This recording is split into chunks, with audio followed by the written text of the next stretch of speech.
It.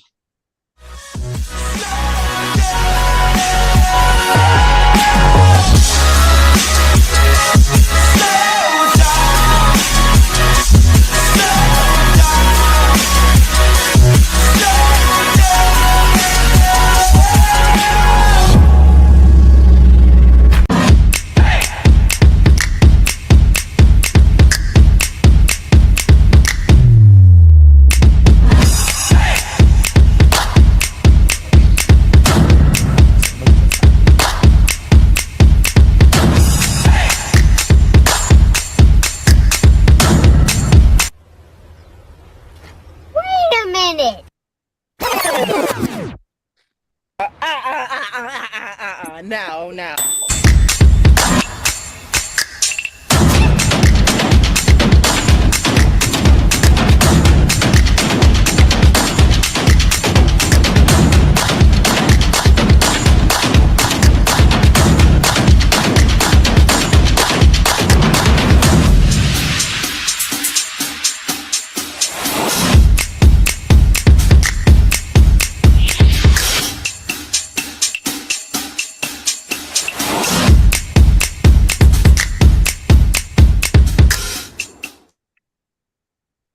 Good evening, everybody. It's Juli Pitra, and it's time for my Thursday talk about Pitranomics, the 10-part strategy to grow, protect, and transfer wealth.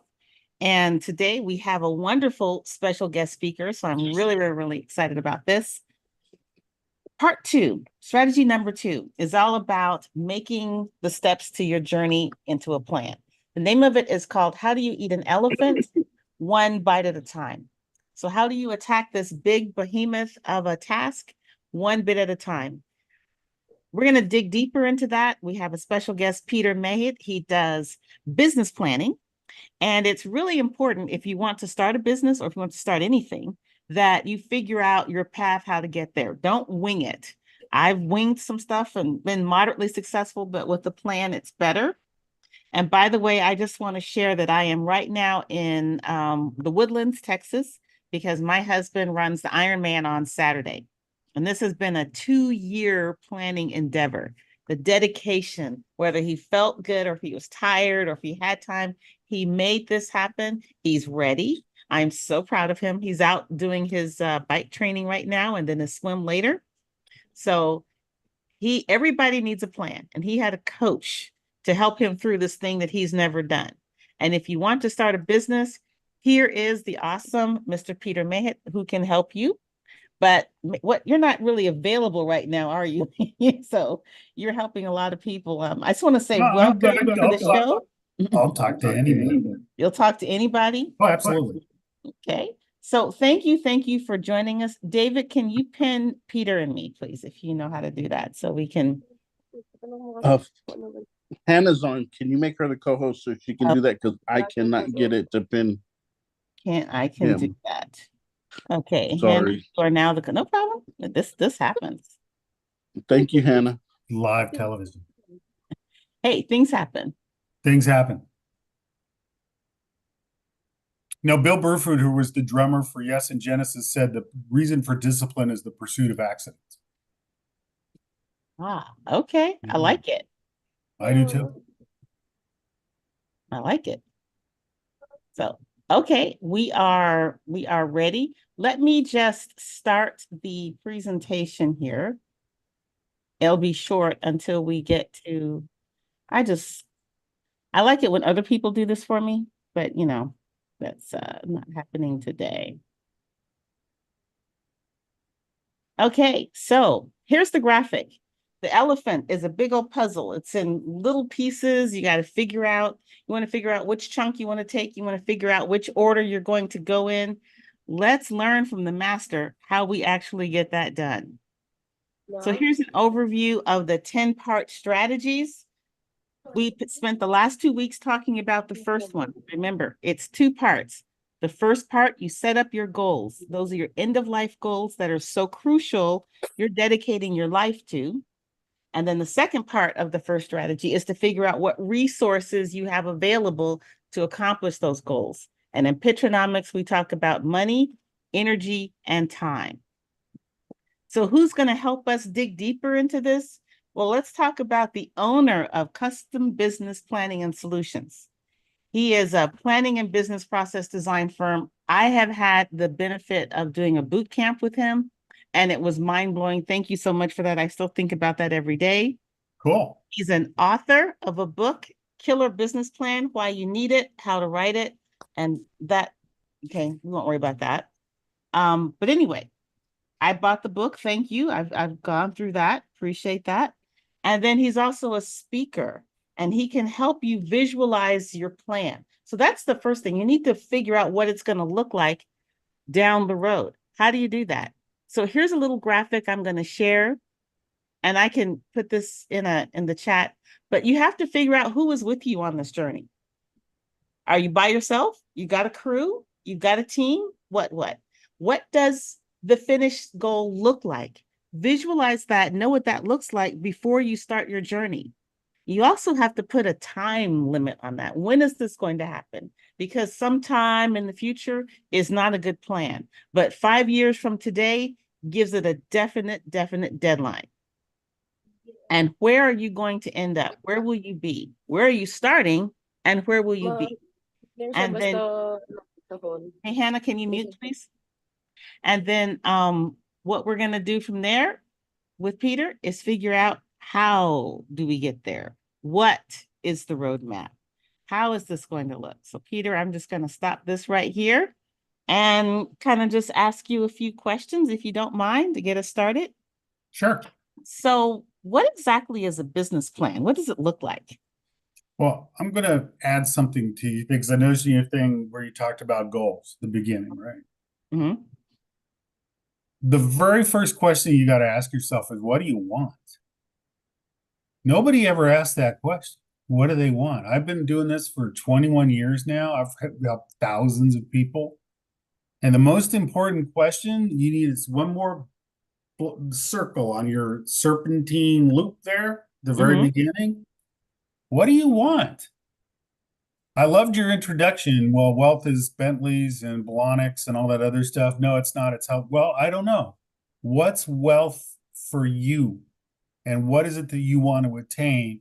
Because that very first thing is the very essence of being able to visualize where you're going. Because all a business plan is your map, your roadmap of how you're going to get to your destination.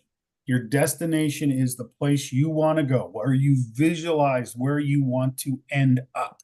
And so if you visualize, see, too many people say, oh, I want to make $1 million a year, or I want to have a yacht, or I want a coffee shop that serves 100 people a day and I make 100,000 a year. Everybody's got a million different goals. Why do you want these goals? Let me give you a good example.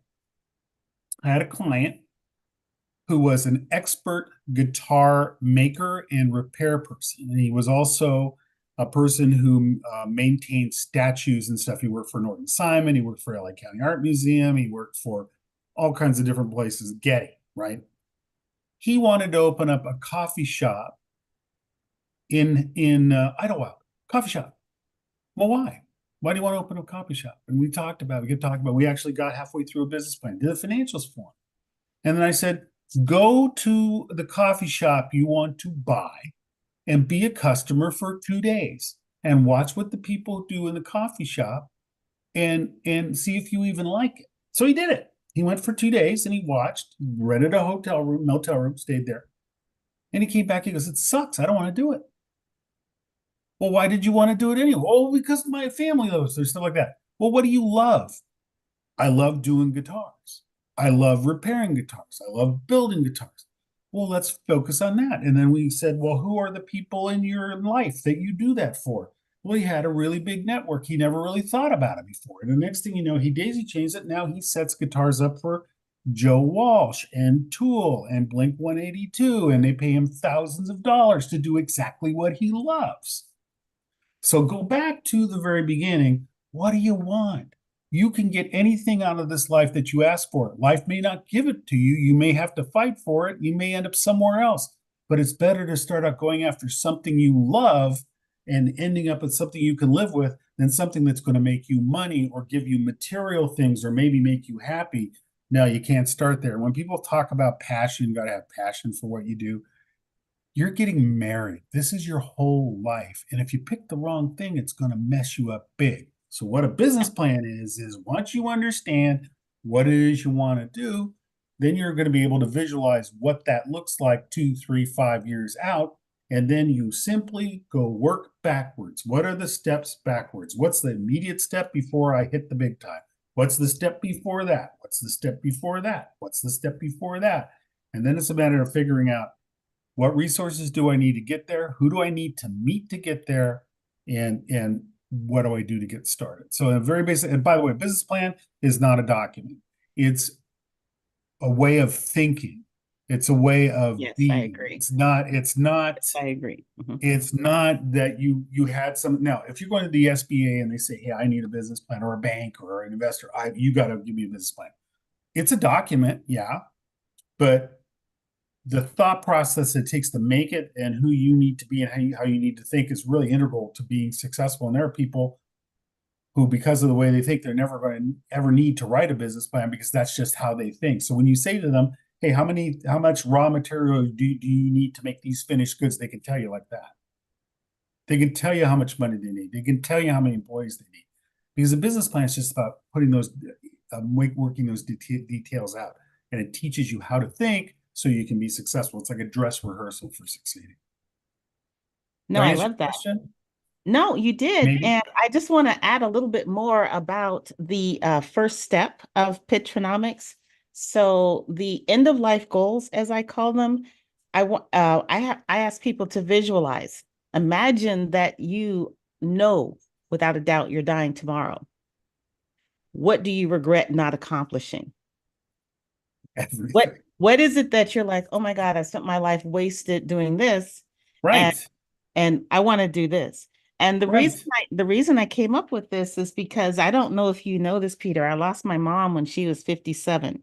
Okay. And I had a few Sorry to hear months that. between when she got sick enough and we knew she was terminal and when she passed. And there was a point where she said to me, you know, I don't want to die. I don't want to Yeah. go, but I have no regrets. And it is my goal to live that kind of life so that I have no regrets, so that I'm doing what I want to dedicate my life to doing, so that my life's purpose is being fulfilled. And right now I'm at a little bit of a, what do you call it, a crossroads, because those things that I wanted to do and was dedicating my life to from the career purpose, I kind of want to do something else. And I'm fine with that change because I've gone through the mental work to say, why do I want this? Now, I don't know if I want to drop everything that I'm doing, but I want to scale way back how I'm doing it. Okay. And so these goals aren't frivolous.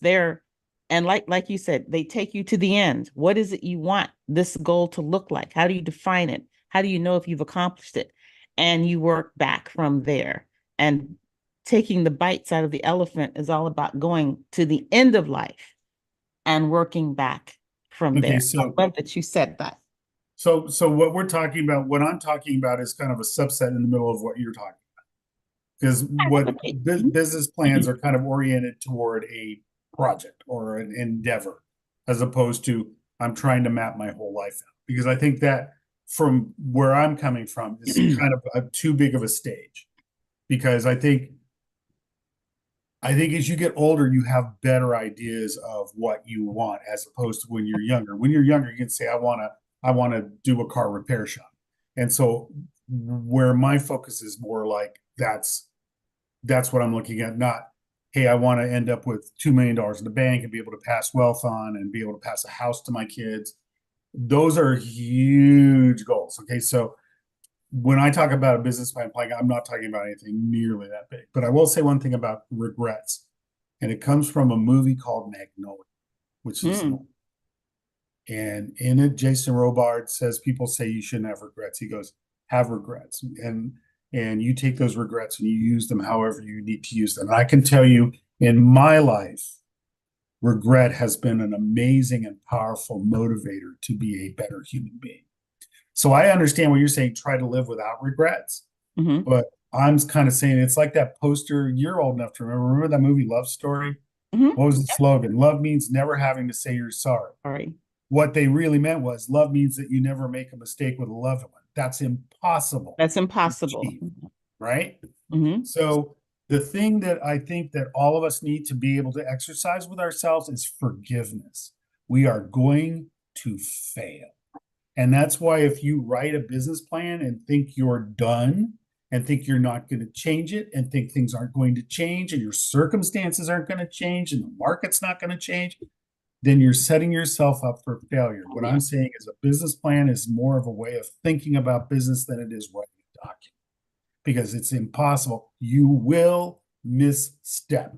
Everybody will fail. It's just the way it is. It's the way Yep. it is. Except me, And I've never actually.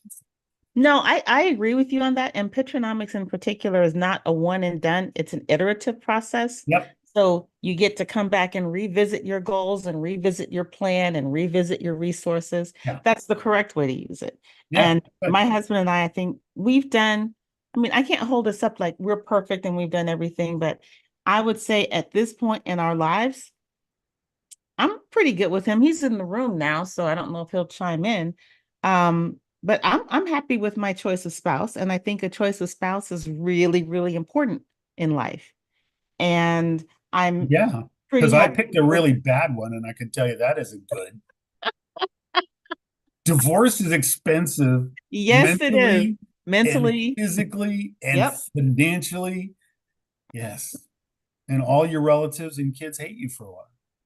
So Well, it is what it is. sometimes when you are fulfilling your purpose, you're at cross purposes with other people in your family, and you got to be okay with that. In my case, I was just greedy. I was You were greedy. greedy? I was greedy and selfish. I Really? was. Okay. Absolutely. Absolutely. I mean, let's call things. Here's the beautiful thing about aging, right? Because you see this, I got all this. I was noticing the picture you had that was shot in 2011. I need to be in truth of advertising. This is all gray now. And the beautiful thing about age is you're not afraid of the truth anymore. No, Right. that's You for just sure. want to tell the truth because that's all you got left is time, right? And I think that that's what I'm saying with people. This is going to seem so far away from business planning, but it's really the root of it. The root of it is who are you? What do you want? What do you want to be? Everything else is just mechanics of walking it out. It's just like we were talking in Pitranomics. It's like, where do you want to end up? It's okay if that keeps changing.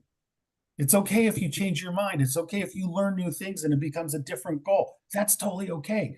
Totally All okay. we're saying is, how do you think about your life so that you don't get in your own way and say, well, God, what a moron. I wasted all that time. Or I wasted all that money and nothing happened. Well, or you could look at it. So I, for example, got an undergraduate degree that put me in an industry for which I was completely ill-suited. I am not an engineer type. That's not me. No? No, I am not. I don't have the engineer personality. I don't get along well in the work world with Yeah. most of the engineer types. So it just wasn't suitable. But you know what? I got some major skills out of the education and work experience Yeah. that have been useful in doing other things. And I'm so Right. grateful. My parents were like, you can find yourself when you can afford yourself. You know? Well, my parents said that to me very early. Like at 16. Yeah. Yeah. Go find yourself Go find yourself out there in the world. on your own dime. Yeah, So, on your own dime. But you know, on your that's own the thing dime. though. But at the end of the day, we are in our own arms, right? Yeah. By the way, your husband's a hero. It's like he makes me feel old and slow. The fact that he's doing this Iron Man thing is just amazing. I know it is. He just came back from his bike ride and now he's sneaking out. Go for a run, right? Yeah, he's going He's for a going run. for a So, run. yes. Oh, that's just disgusting. Yeah, He he's went for a pretty bike fit. train. He's going Oh, for a it's run. That's insane. Oh, Jacob's, well, sorry, Jacob, he didn't hear you. He's heading out. that's So, fine. Jacob, ahoy. Ah oui. Okay. Bye. So, yeah, there he goes. I mean, it's really, really impressive what he's doing. But I will say this, almost everyone I know has a really amazing strength, and quite a few of them aren't really utilizing because they don't recognize it. They don't recognize that gift. And Yeah, so this is that's not a right. question that I think I've ever asked, but do you help people find the awareness of their superpower? I Does that can, ever but they have to be ready to see it. have to be ready to see it? Here's the thing that I've found, and this is gonna sound really bad, but I'm just gonna say it. I don't have a lot of patience for people who play games with themselves at all. I just don't. Okay. I just say this is not a fit. But I think that everybody's got something to give. Everybody's got something to offer. I think I know from my own life that the biggest obstacle I ever had was me and my limitations and my fears about things and my thinking I couldn't do something when had I asked, I just would have gotten it. So the thing that I have is the benefit of having been through that. So I can work with you, just like I said with when I talk about Paris.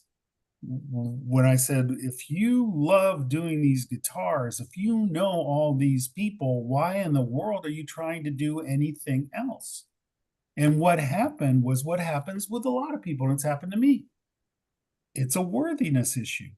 Am I good enough? Will I do good enough? What if I fail? What if my, and the truth is, you go out and you look at other people in the field who are unconscious about it. They're doing it as a job, and you'll wipe the floor with them. But your own insecurities block you and stop you. Your self-talk in your head. Another great movie for this is a movie called Revolver, where you listen to the characters' self-talk, how they're talking themselves out of having the confidence they need to do what they need to do.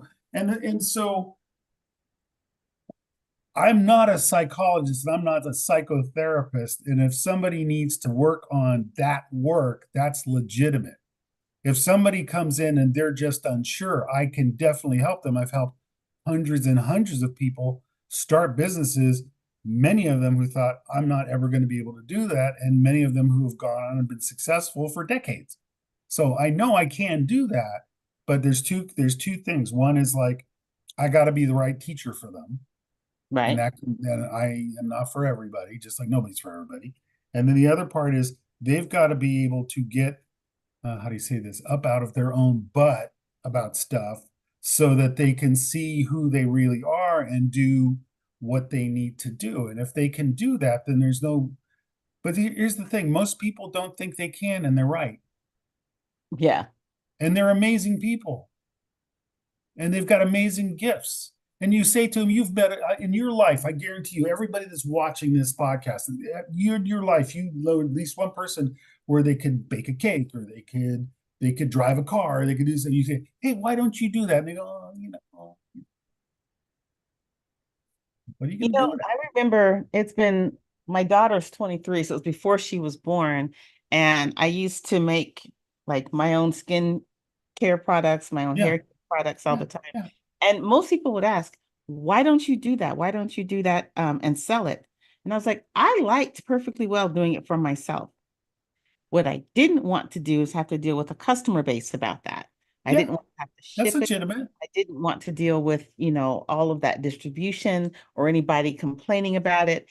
And I had actually, a woman that I know, I won't call her really a friend, had said, hey, my son has eczema.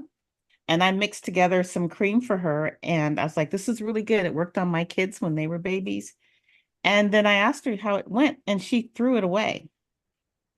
She said she didn't like the way it smelled.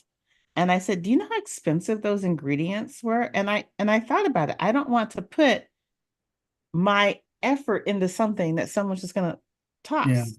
yeah. I know that about me. So I'm not doing it. I still make my own creams, but I don't make them for other people, and I'm fine with it.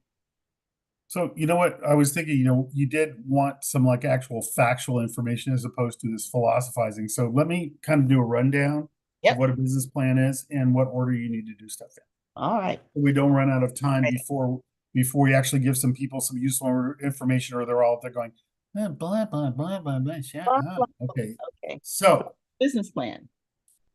okay, once you know what you want to do and you know what the business is going to be, the first thing you need to establish is the capacity of the business that you're going to do. So if it's a restaurant, how many customers can you serve? If it's a gas station, how many cars per day? If you're making hats, how many hats can you make? If you're making couches, how many couches can you make?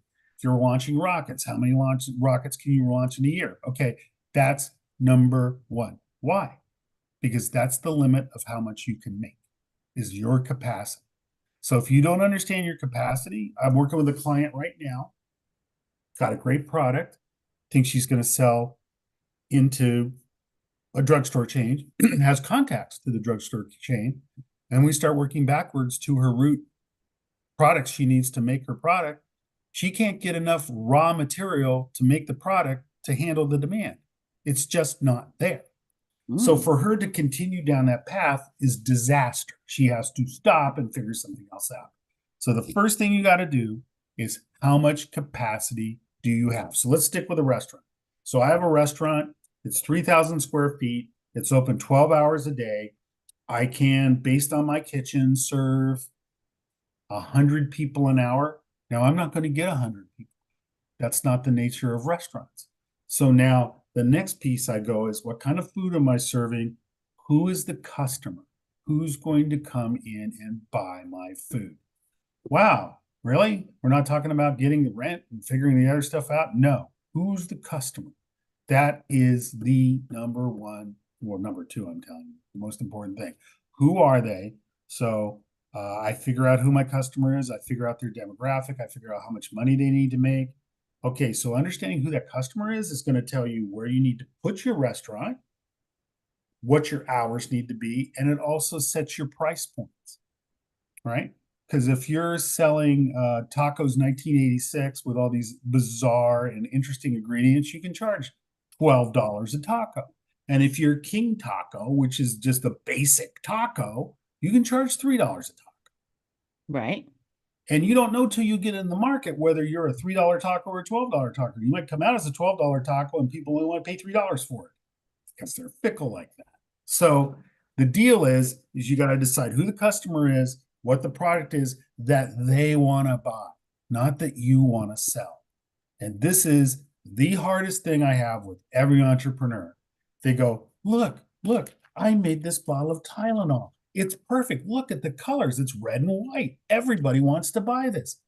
No, they don't.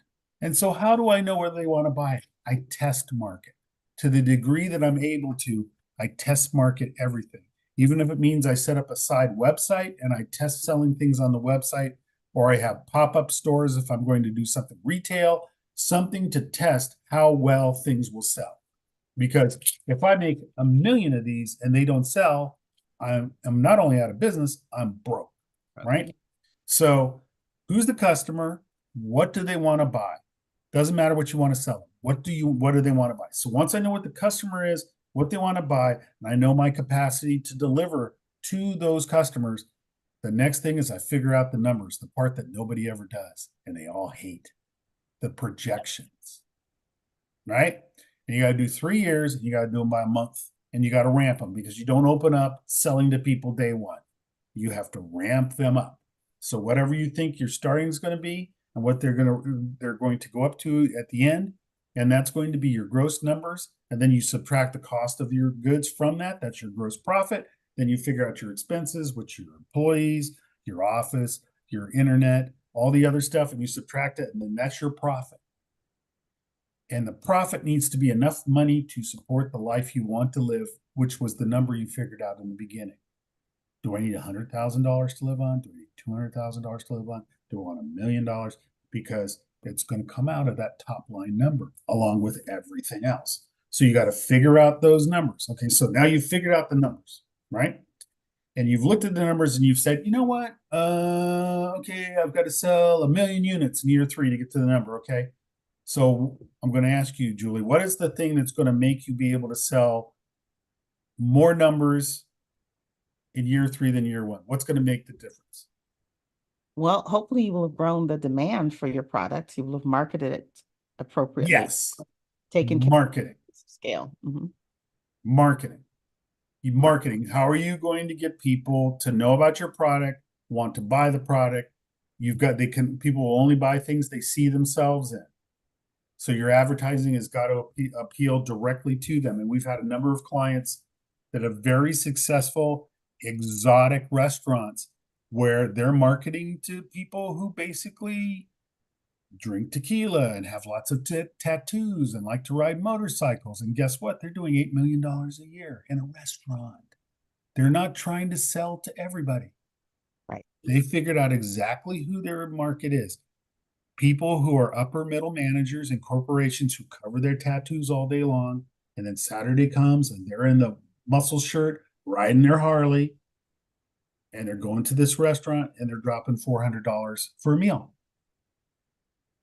But they know who their customers. And then on top of it, they went out and got a set of Instagram influencers who have 1 million followers each. They give them a brand deal for $5,000, $6,000 a month. They pump this stuff out. Boom, $8 million top one. Wow.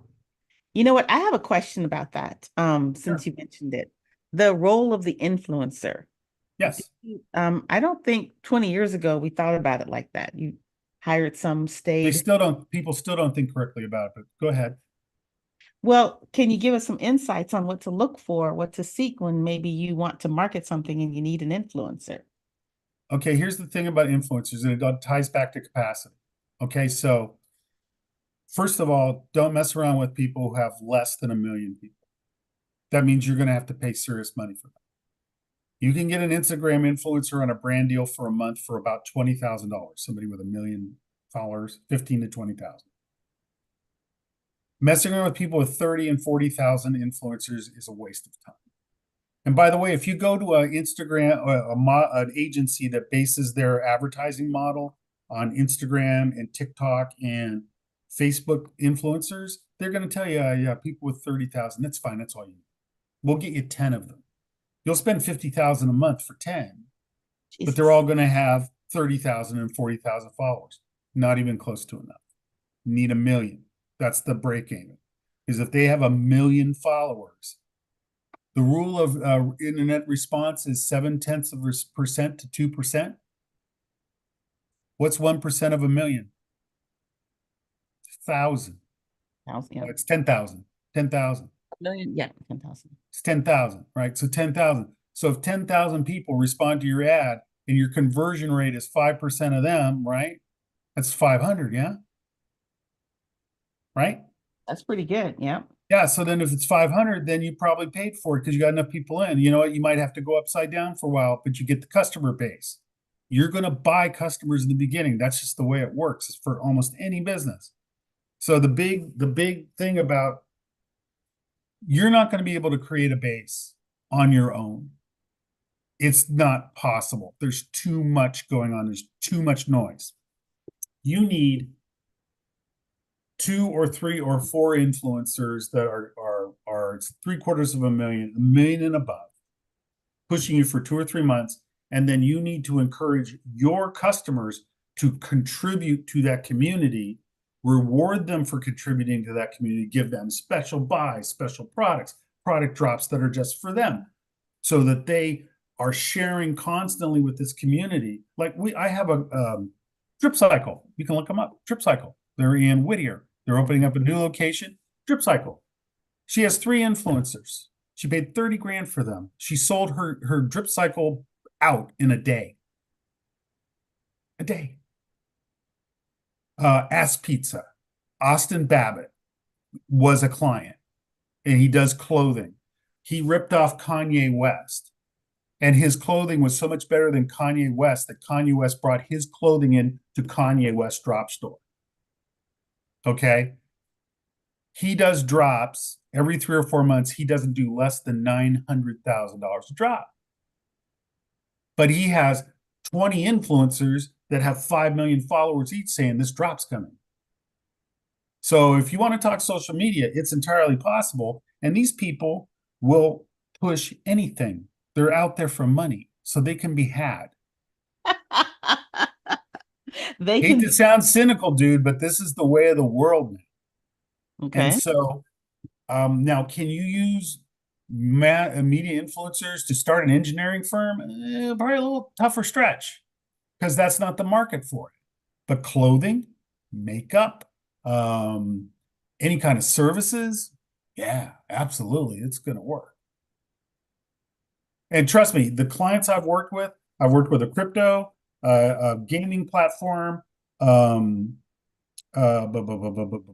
startup makeup platform in the last year. They all use the same strategy. They all blew. Okay. It is what it is, dude. But see, once you've done that, so you've got the numbers, you figured out how to market it, then the rest of it's all the mechanics. How do I get the thing made? How do I get it to the market? How do I fulfill it? How do I get paid? Right? Yep. The actual nuts and bolts of it. When people talk about scaling, they're really only talking about those four elements, is the fulfillment elements. Because if the marketing's working right, you should just be able to turn the dial. Just put more money in it, more influencers in it, and then that will push the water up. Let me ask you about a product that I think is pretty ugly, but there was a lot of hype around it, and that's the Tesla truck, Oh, the Cybertruck. Cybertruck, The Cybertruck. whatever. I don't know what it's called. You know, when I first saw the picture, I was like, why would anybody want that thing? You'd want it because it's ugly. Mm. You That want it because brilliant marketing right there. well, no, well, first of all, let's just be completely transparent here. And I'm not going to try to say that I'm not trying to insult people who love Elon Musk. Elon Musk has a fan base of people that whatever he does, it's going to be great, right? Elon Musk is not a decent person. He's not a nice person. He is a quasi-legal person. He's at the edges. He's kind of a racist, in my opinion. There's a lot of things not to like about Elon Musk, but one thing he knows how to do is hype the crap out of stuff. So he hyped this Cybertruck since 2017. It was supposed to be delivered in 2018. It just got delivered this year. It underperforms all the specs they told you were going to perform, and they raised the price on the truck twice, and people had to pay additional money to get it. So why would you do that if you weren't in a cult? Okay. That's my answer. It's not, nobody is doing that with a GM product. Nobody's saying, I got to pay more money for that Ford, baby. Because Henry Ford isn't out front telling him, hey, I'm greater than Jesus and I'm saving the world. And I'll take you to Mars too. No, it's all about Elon Musk. Everything you need to know about Elon Musk is him buying Twitter and what's happened since. So the Cybertruck is just another manifestation. Now, is Tesla a good thing? I don't know. They put out self-driving cars that are untested for their customers to test for them, and they're 17 deaths now with full driving. So is Tesla a good company? I don't know. Depends on whether you value human life, I guess, at the end of it. By the way, none of these opinions are the opinions of Julie. These are my opinions. I don't like Elon Musk. I don't like what he stands for. I don't like how he does business. I don't like Jeff Bezos. I don't like anybody that has their own space program. That's too much concentration of wealth. We're on here trying to tell people, individuals, how to start businesses, and yet you have these giant monopolies that are crushing businesses out left and right. So no, I'm not a fan of Elon Musk or Jeff Bezos or Bill Clinton or Bill Gates either. Okay. I'm very cynical. Don't go down this road. It's very dangerous. Somebody's asking a question. By the way, I do want to open it up. Who has a Go ahead. One tried to talk. I don't know who that was. I think it was Joe. Joel, did you have a question? Well, we'll come back to you. You've covered some of the other questions, because one of the things I was going to ask you, what is it you wish people knew about the importance of business plans before they started working with you? But if we want to touch on that, what's something that most people don't seem to have a grasp of that you wish they did? I think most people don't have a grasp of how difficult it's going to be, and how many moving parts there are, and how much stuff there is to keep track of, and that what a business plan will do if you do it properly, and if you get some people that know what they're doing to review it, is you're going to find out all the things you don't know how to do. And learning what you don't know how to do and where you need help is probably the most valuable set of information you can get, because then you can get help from people who are smarter than you and hopefully will help you so that you don't make huge mistakes. Okay. All right. And I get that. Hey, one of the businesses that I'm involved in that's supposed to take advantage of marketing is being a realtor. And I'm sure you've heard about the recent settlement. I don't know if it's been ratified yet. Yes, you can't charge 6% for one side anymore. No, well, no, you can charge whatever you want. You just can't put an MLS that you're going to be cooperating with the commission. There is no limit to how much a listing agent can charge. There never Yeah, but I has. mean, they did that. They did that though to inflate the commissions, right? Or did I read that wrong? Well, I think what people were saying, it's not fair that the seller has to come up with the money to pay for the commission of the agent that's working against him. Yeah, that isn't fair. Of Well, I have my own opinion. Here's course, the because you're a realtor. Yeah. Yeah, well, okay, so let's go back to that. I have my opinion, and that is if I list something to sell, Hmm. I want a qualified buyer to come purchase it and for us to have a smooth transaction. Hmm. And an unrepresented buyer, for the most part, does not bring a smooth transaction. So I want a qualified agent representing that buyer. And a Okay, qualified agent needs to get paid. that's correct. They're not going to do it for free. They So shouldn't. let's talk about how do you set up that business plan? The new agent coming in where the existing paradigm has changed. How do they identify what their value is, maybe, and how do they get it out there? Like, this is kind of an off the cuff question. I haven't really thought it through, but like, what can they do? So you're saying this is the buyer that's going to represent the buy. That's going to represent the buyer. Well, right now, like for example, I have a new client, got Mhm. one yesterday, the day before, and I said, hey, there's this settlement.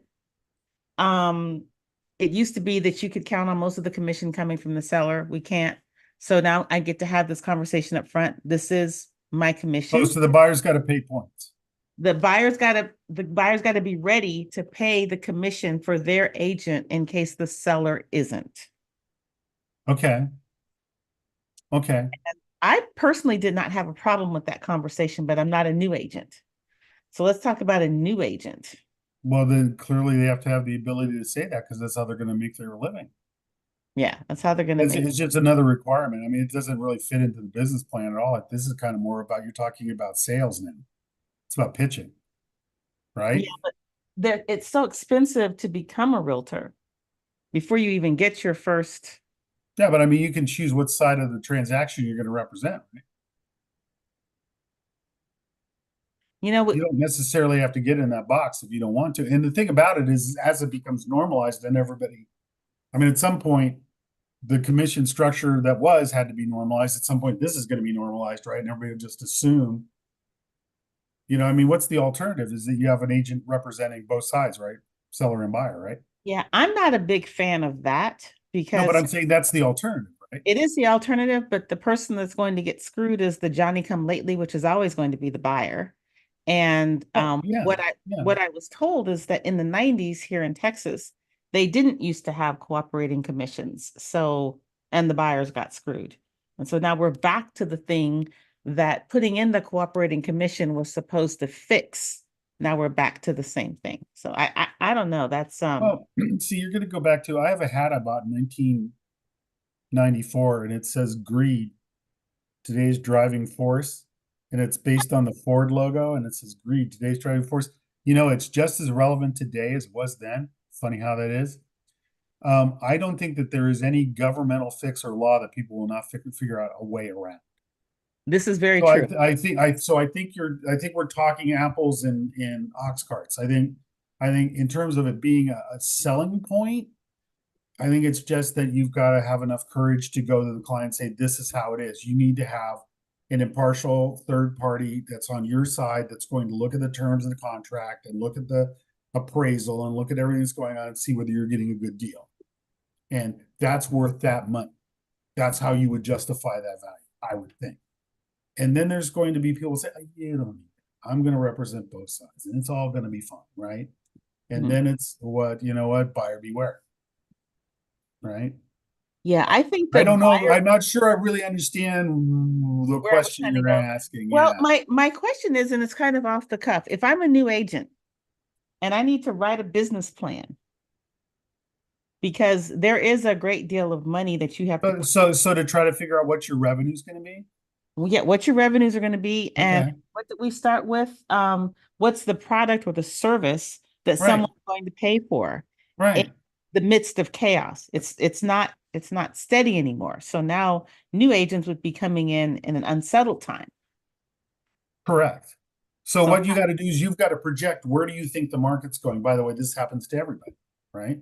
okay. Where is the market going? This is a market change, right? Just look at what Uber's done. Uber has killed taxis, but now they're twice as much as taxis. So taxis are going to come back. Yes. Taxis, maybe not organized taxis, maybe gypsy taxis are coming back. But taxis are coming back, and Uber is going to have a change to its business model. It's the eternal cycle of greed. It's just going around. Okay, so now you have this market change. It says, okay, legally, I've got to have these two agents, and they've got to get paid, and the seller can't pay for all of them. The buyer has to pay for some. It's got to come out of the buyer's end. So then that becomes a sales pitch issue, in my opinion. I think that what you got to do is do the same thing you would always do. How many customers, my capacity, how many customers can I actually handle? Mhm. And then based on that, how many customers do I think I'm actually going to get? And then based on that, what's the reasonable amount of revenue? And then you go out, and if you run 3 months and you can't get anybody to pay you, or they're underpaying you, then you don't have a business. That's true. Give it 3 months, test it out, and you I don't. mean, the thing about it is, because it's one of those things where you've got to come up with some assumptions. It's like, well, assumptions are BS because you never make it. Well, yeah, but I mean, what else are you going to do? Then everything else is, I'm just going to wing it. So you got to come up with some assumptions that are reasonable, and you got to run them out for a certain amount of time, and then you got to see, well, did it work? And if you look, this is not going to take, this is not rocket science, right? If you pitch the first 3 sellers and they don't want to pay, and you pitch the next 3 sellers that they don't want to pay, well, probably the next 6 are not going to want to pay either. Okay. You see what I'm saying? So I think you have more of a sales problem than you have a business plan projection problem. Because the business plan projection problem is very simple. How many can I serve?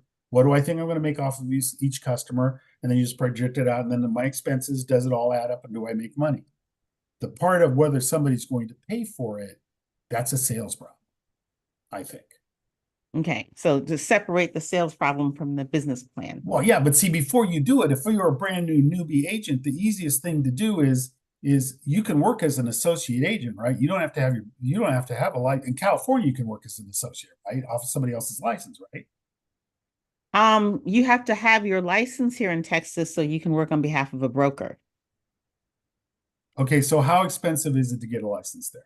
Couple grand, 3 grand, 4 grand? It's probably about 1,500 to pay for the class total with the test, maybe about 2,500. All right, so it's Plus 3 your fees. grand, but if you sell like $1 million house, you paid for the thing many times over, right? If you can sell $1 million house as a new agent, I would not sell my $1 million house with a new agent. Okay, Yeah. I'm being facetious. Okay, but so you pay $5,000. That's your startup cost, right? Yeah. So now you go out. There's nothing stopping you from working with a broker from saying, I'm going to bet this $5,000 to find out whether I can make this work. Right. It's the same thing as doing marketing. It's the same thing as having a product and putting $5,000 in the marketing to see if it'll work. It's not different. Okay. So you say, and you've got a real estate license, which could be useful somewhere other place. You could be a business broker. There's all kinds of other things you can do with a real estate license. Yes. And not to mention, you can say, hey, I've got a real estate license, which gives you credibility, right? So it's not a waste. It just may not be what you wanted to do. But if you've got that license and if you got the license and you can work with a broker, then you can go out and find out very quickly whether it's going to work or not. Okay. But it's an expensive test. It's your time plus a bunch of money. It's an expensive test, and it's a risk. But so is developing a product. All of it, it's a risk. I would imagine that a lot of people that come to you to get the business plan is because they want to get funding, right? Almost 90% of them. So what are the major, I guess, areas that people need to hit if they want to get other people's money to do their business? Okay, so this is very, very simple. If you're going to a bank, it's that you can prove that you can make payments, reliable payments on time. basically, most banks have a debt coverage ratio of 1.25, which means that your profit before you make your loan payment has to be 125% of the loan payment. Okay. Okay, if you make that number magic 125% and the business makes sense, they'll write a check. Now, investors are an entirely different thing. They come in all different shapes and sizes, and they have all kinds of different stupid ideas and stupid desires. So they're going to want to have the biggest return in the shortest amount of time for the largest amount of equity in your company as they can get. End of story. And your job is to give them a reasonable return in a reasonable amount of time with the smallest amount of equity that you can give them. And at that point, it's, what do they call it? It's liar's poker.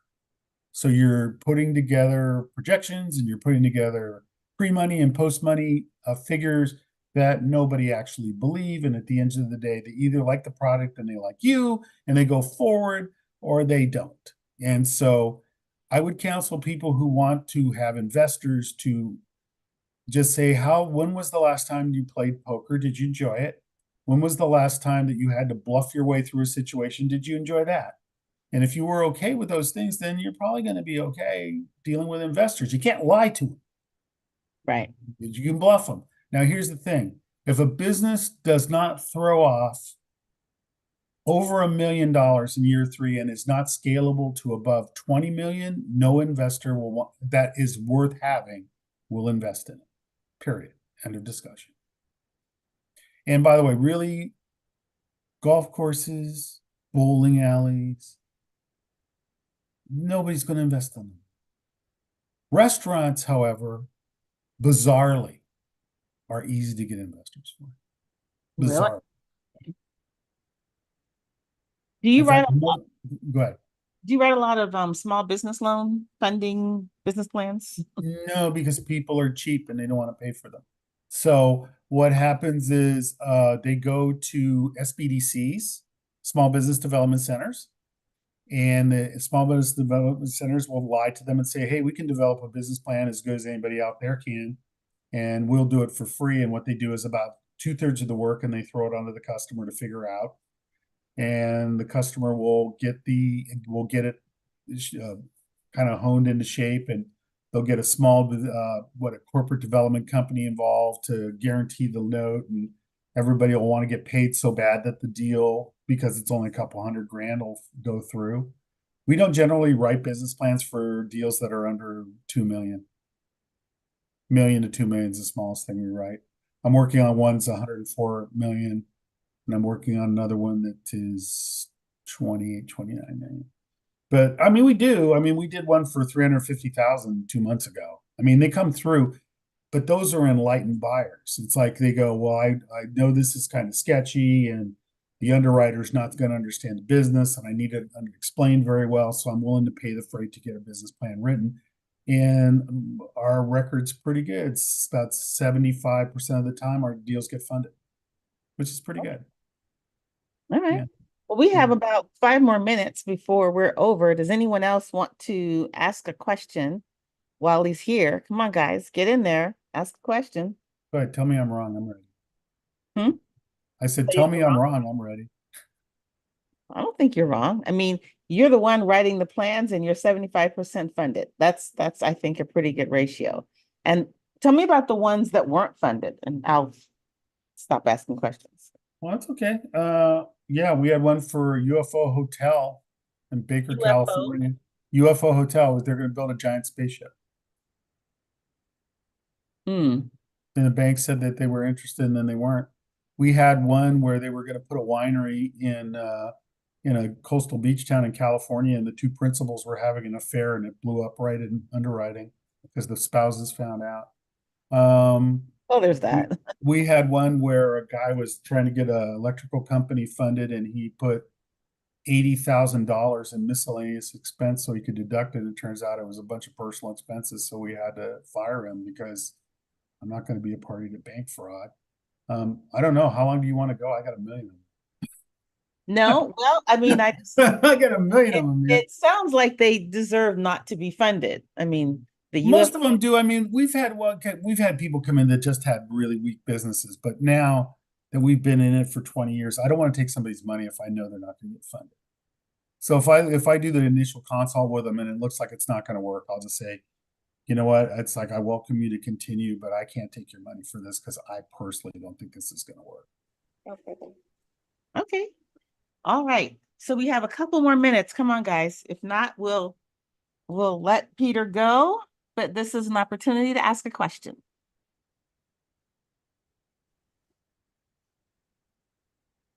I don't have any questions on Facebook or YouTube right now. So Okay. All right. Well, then we it's been will, very informative, though. yeah. I'm not that good that people are they actually understanding this really? I understand it. I'm I not that I good. always enjoy our conversations. I enjoy our conversations too because I think you're very open to kind of like going with the flow, and that's fun. And you understand what I'm talking about too, because I have people interview me where they ask questions and they don't get it, and they just kind of nod like, yeah, and then I'm going on to my next question now. Okay. Does that happen a lot?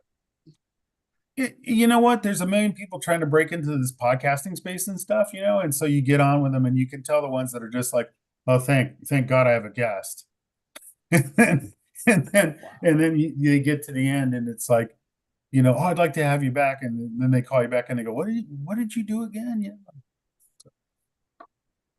Well, I definitely would like to have you back, and I like the idea of I'm us. serious. The idea of us, like, I think we should try to do something where people have like a hot actual thing they're working on, Mhm. and that because I actually did that on my own. It was pretty cool for a while. Where people would call in and say, well, I'm having this problem with my projections. And we would just put it up and we'd go through and help them fix it and figure it out. And it was cool. It was cool stuff. You know What's in what? the I'm going to be contacting you sooner than you think about that. So I love it. All right. Well, it's coming Hey, up. you know what I'll offer anybody that's on this line? Okay, so take this down now. My number is 800-741-8444. If you were too shy to ask something in person, call me. That will ring on my cell phone and I'll talk to you and answer any question you got You know about what? anything. I didn't get to put that in, so I'll put it in one more time. What's that number? 800? 800-741 Hmm. 8444. And I have Peter. I had a guy call me. I was on a podcast in Australia, and I had a guy call me from Australia. He wanted to argue about American politics. It was awesome. And It you're was like, awesome. I'm here for it. I'm here It's for it. awesome. He's like, no, I don't want to talk to you about business. I want to talk to you about why you people are so insane about guns over there. Okay. It was awesome. You know, it's funny. Back in the 90s, my husband and I moved to Australia. And Did you? yeah, we lived in Sydney. And Wow. I was sitting in his office because he was the one working. And this woman turns to me and she said, well, I bet you're glad you're in Australia because the racism isn't as bad in Australia as it is in the United States. She's like, isn't it better to be Black in the United States? And I was like, I'm Black everywhere. It's about the same, you know? And she said, well, we don't have the racism that you guys have in the States. And I kid you not, before the week was out, there was a headline in the Sydney newspaper about a group of guys in white robes with pointy caps, Oh, yeah. dark people. So I was like, oh, here it's way different. No, you don't have the racism you have in the United States. You have the racism you have here.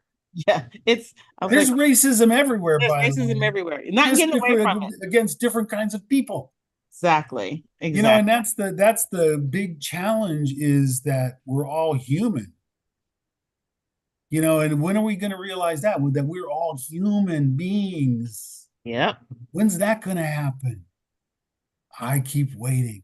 But like I said, 1994, Reed, today's driving force. I still have that hat. It's still in style. Still have that. Right. Well, I'll tell you what, thank you so much for appearing. It looks like we lost everybody else, but Namaste. and I will Love to see you you. next time. And call me. Let's talk offline. I Let's see if will. we can make something happen because I think that we have good banter. Yes, I think we And I do. think if there's a way to turn it into something a little more general to Mhm. where you get people to just kind of listen, instead of like saying, well, we're going to teach you something, you know, no, What are these no, crazy maybe people? we're going to talk about some stuff and maybe it'll be interesting. And I then you love can find that. other people to invite, and we can invite people in. Because for us to like tag team people in interviews would be fantastic. Oh yeah, that would be awesome too. And you know, And get David involved too, man. Come on. He's more than a pretty face. I can feel it. yeah, I can Nah, feel it. he's Yeah. a smart ass. He's got that down. Dude, you know what? I'm sorry. The smart asses make the world go round. thank you. Yes. Oh, well, I need to find my tendency to be a smart ass. I'm just so gentle and sweet. Oh, that's so cute. You don't think you have it. Yeah, denial. That's There you so go. cute. Isn't it? Oh, Oh my what did they gosh. say down there in Texas? Oh, bless your heart. Bless your little old heart. Okay. Peter, thank you so much for joining me and see you next time. Hug Lydia for me, okay? I will give her a big hug. Thanks, man. Take care. All right. Take Talk to you care. later. All right. See ya.